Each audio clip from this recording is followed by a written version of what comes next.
All right. Well, thank you for coming today. You know, Independence Day is really, honestly, one of my favorite holidays, besides my birthday, of course.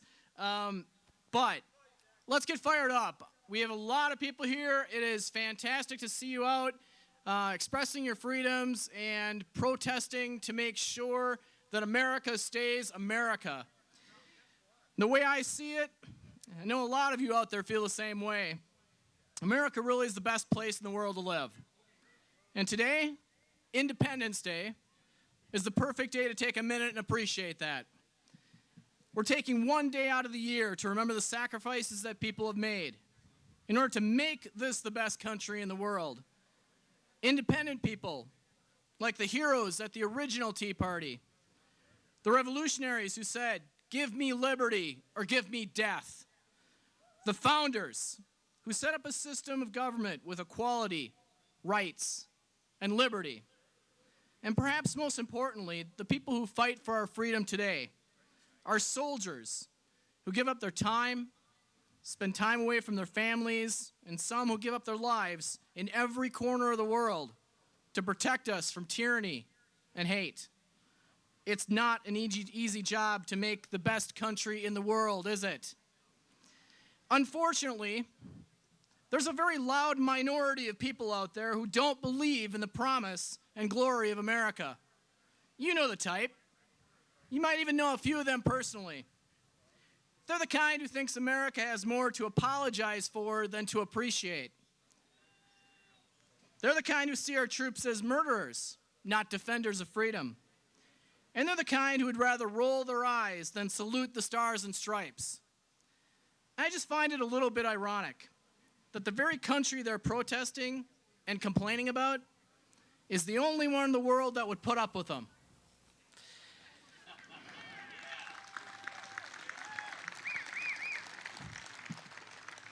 You know, just this past month, we saw an example of what I'm talking about in Iran.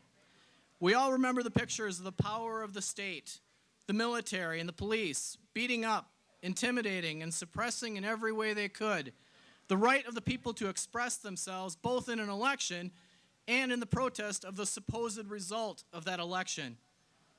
To me, that called to mind Tiananmen Square in 1989, or whatever other example you want to remember, whatever other pictures come to your mind of something we can't imagine happening in America. But something is happening in America right now that flies in the face of what we're gathered here to celebrate. America, some say, is turning into a nation of handouts and bailouts. It's happening in Washington, it's happening in Madison, and it's happening in our backyards. I'd like to give you two quick examples of how it's happening right now. More and more government programs and more borrowing. I know those two aren't the most exciting topics, but we're setting ourselves up for failure. And when you get right down to it, nothing is too big to fail in America. We're all familiar by now with the trillion-dollar bailouts and government takeover of private businesses. We're all familiar with the massive federal debt with no plan in sight to fix it. We're all familiar with the government programs that promise the world but are eventually going to run out of money. But things are happening right here, right now, that are flying under the radar screen and setting us up for more of the same old failure. 1 week ago yesterday, Washington passed a new cap and tax bill with little fanfare and a lot of hot air about how it's going to cure global warming. What they didn't mention is that it's laced with job-killing tax hikes on everything that uses energy, including every one of us here. And they're not going to stop there. Next up on the docket is nationalized health care. More ways to get people dependent on the government for their everyday needs. Let's move from Washington to Madison. 1 week ago Monday, those in charge of our great state signed into law a state budget with more than $2 billion in tax hikes. That's on top of a $1.5 billion property tax hike, and that's on top of $2 billion in tax hikes they passed in February. You're smart people.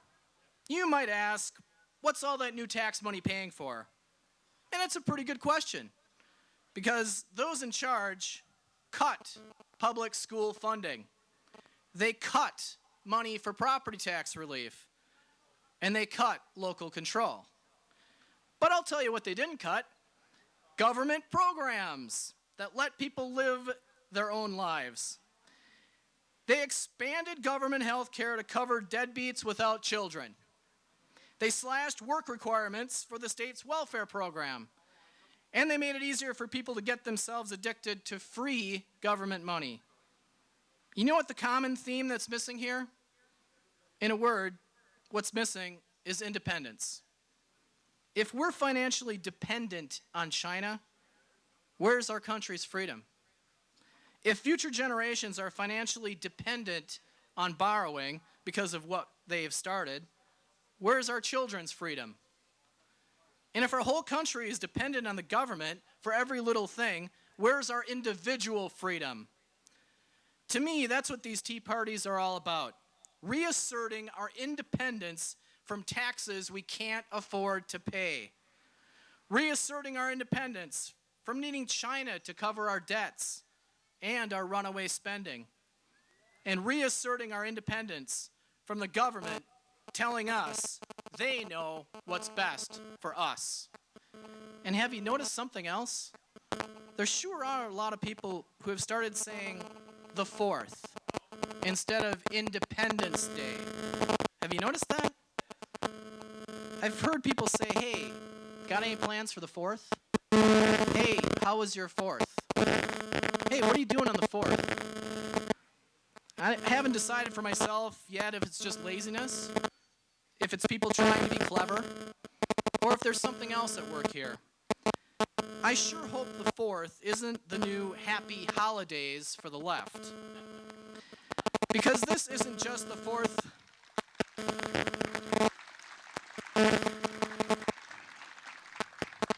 Because this isn't just the 4th of July or any other date on the calendar. This is our Independence Day, and it should be celebrated with fanfare.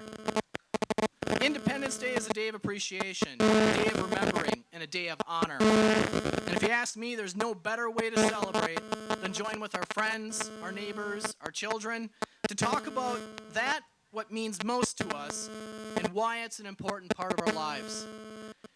And the fact that it's okay to do that with a grill, some fireworks, and some cold ones, well, that makes it all the better, doesn't it?